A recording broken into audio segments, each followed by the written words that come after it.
ഇത്രയൊക്കെ പറയുമ്പോ പറയും നിങ്ങളുടെ വിരോധം കൊണ്ടായത്. ഈ മുജാഹിദ് പ്രസ്ഥാനം ഇവിടെ എന്തെങ്കിലുമൊക്കെ ചെയ്യാതെ ഇത്രയും കഴിയോ? ചെയ്തിട്ടുണ്ട്, ഞാൻ സമ്മതിക്കുന്നു. ചില സേവനങ്ങളൊക്കെ മുജാഹിദ് ചെയ്തിട്ടുണ്ട്. എന്താ അയാൾ പറയുന്ന ഭാഷ ഈ വേദിയിൽ വെച്ച് എനിക്ക് പറയാൻ പറ്റില്ല. മുജാഹിദ് പ്രസ്ഥാനം ഇവിടെ കേരളത്തിൽ ചെയ്ത ഒരു സേവനം അത് അയാൾ തന്നെ പറയട്ടെ, എന്റെ നാവ് കേടുവരുത്തുന്നില്ല. ഇത് പ്രസ്ഥാനം കൈവെക്കാത്ത എന്തൊരു നന്മയാണ് ഈ സമൂഹത്തിനുള്ളത്. കേരളത്തിലെ മുസ്ലിം സ്ത്രീകൾ അടിപ്പാവാട ധരിക്കാത്ത ഒരു കാലമുണ്ടായിരുന്നു, അറിയുമോ നിങ്ങൾക്ക്? അവർക്ക് അടിപ്പാവാട ധരിപ്പിച്ച പ്രസ്ഥാനമാണ് മുജാഹിദ് പ്രസ്ഥാനം. അറിയോ നിങ്ങൾക്ക്? മുജാഹിദ് പ്രസ്ഥാനം കൈവെക്കാത്ത മേഖലകളില്ല. കൈവച്ചത് എവിടെയാണ് എനിക്ക് പറയണ്ട, അയാളൊന്നുകൂടെ പറയട്ടെ. ഇത് പ്രസ്ഥാനം കൈവെക്കാത്ത എന്തൊരു നന്മയാണ് ഈ സമൂഹത്തിനുള്ളത്. കേരളത്തിലെ മുസ്ലിം സ്ത്രീകൾ അടിപ്പാവാട ധരിക്കാത്ത ഒരു കാലമുണ്ടായിരുന്നു, അറിയുമോ നിങ്ങൾക്ക്? അവർക്ക് അടിപ്പാവാട ധരിപ്പിച്ച പ്രസ്ഥാനമാണ് മുജാഹിദ് പ്രസ്ഥാനം.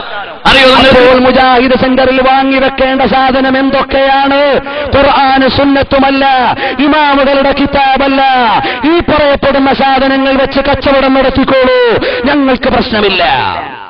ഈ സമുദായത്തിന്റെ വിശ്വാസത്തിന്റെ നേരെ വരരുത്. ഈ സമുദായത്തിന്റെ വിശ്വാസത്തെ ചോദ്യം ചെയ്യും.